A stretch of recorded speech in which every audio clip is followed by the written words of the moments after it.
오늘 우리에게 주시는 하나님의 말씀은 역대상 3장 1절에서 24절까지입니다.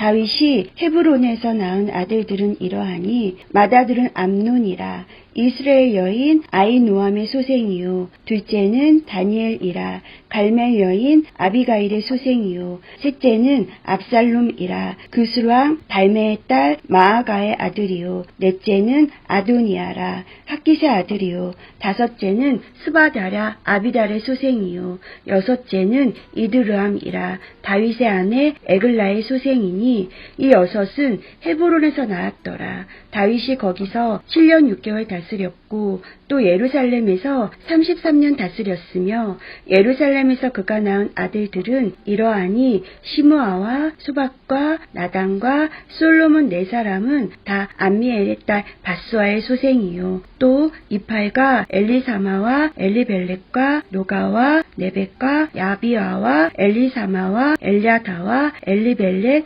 9사람은 다 다윗의 아들이요 그들의 누이는 다말이며 이 외에 또 소실의 아들이 있었더라. 솔로몬의 아들은 르후보암이요 그의 아들은 아비야요 그의 아들은 아사요 그의 아들은 여호사밧이요 그의 아들은 요람이요 그의 아들은 아하시야요 그의 아들은 요아스요 그의 아들은 아마샤요 그의 아들은 아사랴요 그의 아들은 요담이요 그의 아들은 아하스요 그의 아들은 히스기야요 그의 아들은 므낫세요 그의 아들은 아몬이요 그의 아들은 요시아이며 요시아의 아들들은 맏아들 요하난과 둘째 여호야김과 셋째 시드기야와 넷째 살룸이요 여호야김의 아들들은 그의 아들 여고냐 그의 아들 시드기야요 사로잡혀간 여고냐의 아들들은 그의 아들 스알디엘과 말기량과 부다야와 세낫살과 여가мя와 호사마와 느다마요 부다야의 아들들은 수룹바벨과 시므이요 수룹바벨의 아들은 무슬람과 하냐냐와 그의 매제 슬로빅과 또 하수바와 오엘과 베랴갸와 하사갸와 유사페셋 5사람이요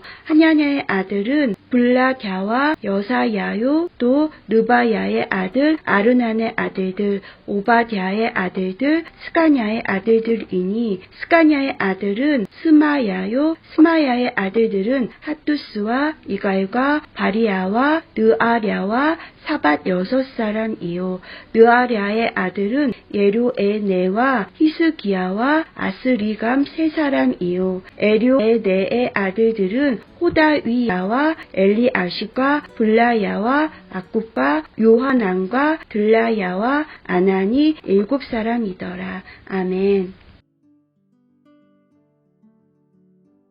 사랑하는 성문가족 여러분, 오늘도 주님과 동행하는 복된 믿음의 날 되시기를 바랍니다. 1절부터는 다윗이 낳은 많은 아들이 기술되어 있습니다. 다윗은 헤브론에서 7년을 통치하면서 많은 아들을 두었고 예루살렘에서 33년을 통치하면서도 많은 아들을 두었습니다. 고대의 왕들이 많은 처첩을 거느리고 그들 사이에서 많은 자녀를 얻는 것은 자신의 왕권을 공고하게 하기 위한 수단이었습니다. 왕실이 번창하면 그만큼 왕을 떠받드는 저변의 세력이 튼튼해진다고 볼 수 있기 때문입니다. 다윗도 그런 문화를 그대로 답습해서 많은 처첩과 자녀들을 거느렸습니다. 그런데 그것은 일부 일처를 명하고 있는 하나님의 계명을 어기는 것입니다. 세상 문화가 아무리 유혹해도 하나님의 백성은 우직하게 계명을 지키며 좁은 길을 가야 하는데 다윗은 그러지 못했습니다. 그 결과는 고통입니다. 1절에 다윗의 아들 중에 암논이 나오는데 그는 이복누이 다말을 성폭행하는 폐륜적인 죄를 저질렀습니다. 2절에는 다윗의 부인 중에 그술왕 달메의 딸 마아가에 대한 기록이 나옵니다. 그술은 요단강 동쪽 지역에 자리 잡고 있던 작은 독립국으로 당시 다윗 왕가와는 우호관계를 맺고 있었습니다. 다윗은 그 나라의 공주 마아가와 말하자면 정략 결혼을 한 것입니다. 그들 사이에서 난 아들이 압살롬입니다. 훗날 압살롬은 반역을 일으켰습니다. 다윗은 압살롬에게 쫓겨 고난의 도피 생활을 해야 했습니다. 압살롬은 아버지의 후궁들을 욕보이는 폐악을 자행했고 나라를 완전 두동강이 나게 했습니다. 결국 그는 전쟁터에서 비참하게 죽었지만은 그로 인해 다윗과 백성들이 받은 상처는 말로 다 할 수가 없습니다. 그 모든 슬픔과 고통은 계명을 어기고 많은 처첩과 자녀들을 거느렸기 때문에 빚어진 것입니다. 어떤 경우에도 말씀에 순종해야 합니다.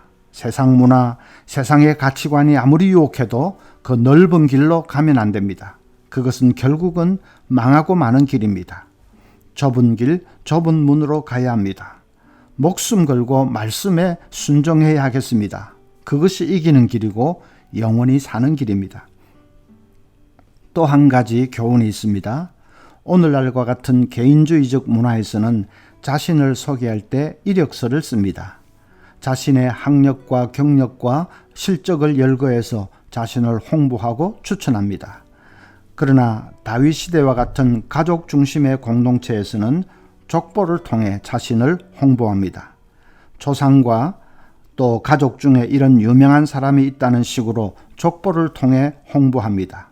고대 사회에서는 족보가 자신의 이력서인 셈입니다. 그래서 조상 중에 부끄러운 사람이 있으면 슬쩍 그 이름을 빼버리는 일이 다반사였습니다. 예수님 당시에 헤롯 대왕은 자신의 족보에서 많은 이름을 삭제해버렸습니다. 자신이 그들과 관계되어 있다는 것을 아무도 모르도록 그렇게 한 것입니다. 그런데 다윗의 족보는 다릅니다. 5절에 보면 예루살렘에서 그가 낳은 아들들은 이러하니 시므아와 소밥과 나단과 솔로몬 네 사람은 다 암미엘의 딸 밧수아의 소생이요. 밧수아는 밧세바를 가리킵니다. 다윗이 밧세바와 어떻게 결혼했는지 우리는 잘 압니다. 다윗은 너무나 수치스러운 음행의 죄, 살인 교사의 죄를 지었습니다. 그렇다면 그 일은 족보에서 빼버려야죠. 그 당시의 관행으로 보면 그런 수치스러운 이름은 족보에서 지워버려야 합니다. 그런데 성경은 밧세바 이름 석자를 분명하게 기록하고 있습니다. 다윗의 후손 가운데 예수님이 오셨습니다. 다윗의 족보는 예수님의 족보와도 같습니다. 예수님의 족보를 기록하고 있는 마태복음 1장 6절을 보면 다윗은 우리아의 아내에게서 솔로몬을 낳고 라고 되어 있습니다. 우리아의 아내는 밧세바인데 그러면 밧세바에게서 솔로몬을 낳고 하면 될 텐데 왜 굳이 우리아의 아내에게서 낳았다고 우리아의 이름을 밝히는 것일까요? 그것은 다윗이 저지른 죄를 독자들에게 분명하게 주지시키기 위해서입니다. 우리아는 전쟁터에서 온갖 위험을 무릅쓰고 다윗을 위해 싸운 사람입니다. 사무엘서에 보면 그는 다윗의 친구라고 했습니다. 다윗은 그에게 자기 목숨을 빚졌다고 했습니다. 그런 충직한 신하 우리아를 다윗이 최전선에 내보내어 죽게 했습니다. 그의 아내 밧세바를 차지하기 위해서입니다. 다윗의 그런 악하고 치졸한 행위를 분명하게 드러내기 위해 마태는 족보를 기록하면서 밧세바라고 하지 않고 우리아의 아내라고 한 것입니다. 왜 그랬을까요? 역대상에서는 왜 다윗의 족보에서 밧세바라는 이름을 지워버리지 않았고 마태복음에서는 왜 한술 더 떠서 밧세바 대신에 우리아의 아내라고 더 분명하게 기록한 것은 왜 그랬을까요? 그게 바로 복음입니다. 어떤 수치스러운 인간도 예수님의 가족으로 받아들일 수 있다는 것을 말하기 위해서입니다. 선하고 의로운 사람만 구원받을 수 있는 것은 아니라는 것을 말하기 위해서입니다. 다말같이 근친상간한 여자도 라합 같은 매춘부도 예수님의 조상이 됐습니다. 다윗같이 간음한 자도 살인 교사를 한 자도 예수님 조상이 됐습니다. 설령 간음을 했더라도 상관없습니다. 살인을 했더라도 상관없습니다. 어떤 추악한 죄인이라도 진심으로 회개하고 돌이키면 그리스도의 은혜가 그를 덮어 구원의 길로 인도하십니다. 나 같은 죄인도 정말 하나님이 받아주실까 의심이 들거든 족보를 보십시오. 족보가 말하고 있습니다. 그래서 우리에게 필요한 것은 한 가지밖에는 없습니다. 하나님 앞에 정직하게 행하는 것입니다. 하나님 앞에서는 정직해야 됩니다. 변명하고 둘러대고 그러면 안 됩니다. 그저 하나님, 제가 잘못했습니다. 제가 범죄했습니다. 용서해 주세요. 정직하게 고백해야 합니다. 그러면 하나님은 얼마든지 우리를 받아주십니다. 또 한 가지 교훈이 있습니다. 족보에는 누구의 아들, 누구의 아들, 그것이 계속 이어집니다. 후손들이 계속 등장합니다. 마태복음 족보에는 그것을 누가 누구를 낳고 그런 식으로 표현했습니다. 계속 후손들로 이어집니다. 메시아가 오시기까지 시간이 많이 걸렸다는 말입니다. 메시아가 올 것이라는 약속은 먼 옛날 아담에게 처음 주어졌습니다. 창세기 3장 15절에 내가 너로 여자와 원수가 되게 하고 내 후손도 여자의 후손과 원수가 되게 하리니 여자의 후손은 내 머리를 상하게 할 것이요. 사탄의 머리를 상하게 하는 여자의 후손은 바로 메시아를 가리킵니다. 하나님은 그렇게 첫사람 아담에게 메시아를 약속했습니다. 그리고 세월이 흘렀습니다. 수천 년이 지나갔습니다. 그런데 메시아는 오지 않았습니다. 심지어 신구약 중간기 약 400년 동안에는 메시아는커녕 선지자도 한 사람 오지 않았습니다. 어두운 암흑의 시간이 계속되었습니다. 그러다가 마침내 마태복음 1장 16절에 야곱은 마리아의 남편 요셉을 낳았으니 마리아에게서 그리스도라 칭하는 예수가 나시니라. 저는 족보의 그 구절을 읽을 때마다 눈물이 핑 돕니다. 하나님의 약속이 마침내 이루어졌구나. 그 생각에 눈물이 납니다. 여러분, 하나님은 반드시 약속을 이루시는 분입니다. 시간이 걸릴 수는 있습니다. 우리가 알지 못하는 하나님의 경륜이 있기 때문에 그것이 이루어지기까지 시간이 걸릴 수는 있습니다. 그래도 하나님은 때가 되면 반드시 약속을 이루십니다.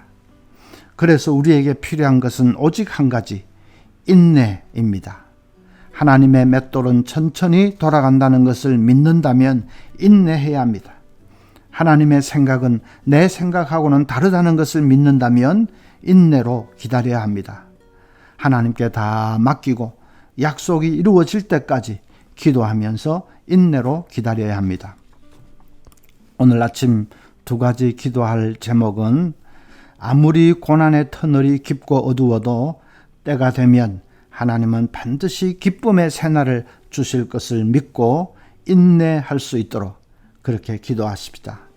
또 한 가지는 이번 주에 있을 유치부 성경학교와 또 고등부 여름 수련회 기억하시고 우리 자녀들이 꼭 이번에 말씀의 큰 은혜를 받을 수 있도록 그렇게 기도하겠습니다.